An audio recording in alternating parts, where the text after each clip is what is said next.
In the beginning, when God spoke and Satan was standing there and he heard it, and the people are trying to find this missing link, I'll tell you by revelation, if you want to receive it. Agora, no princípio, quando Deus falou e Satanás se encontrava lá e ouviu, e as pessoas estão tentando encontrar esse elo perdido. Eu vou lhes dizer, por revelação, se vocês querem recebê-lo.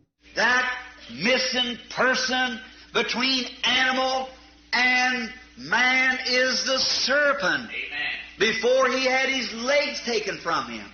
Essa pessoa que falta entre o animal e o homem é a serpente, antes que as pernas fossem tiradas dela. The Bible said he was the most subtle of all the beasts, not reptile.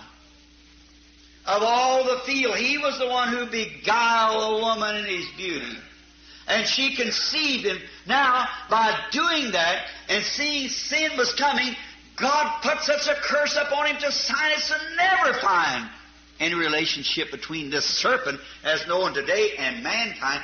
A Bíblia disse que ela era a mais astuta de todas as alimárias, não um réptil de todo o campo.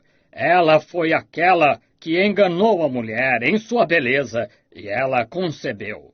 E agora, por fazer isso, e vendo que o pecado estava vindo, Deus colocou tal maldição sobre ela que a ciência nunca encontrará qualquer relação entre essa serpente, como é conhecida hoje, e a humanidade. But there is your fallen, degraded being between that hooked the animal life together.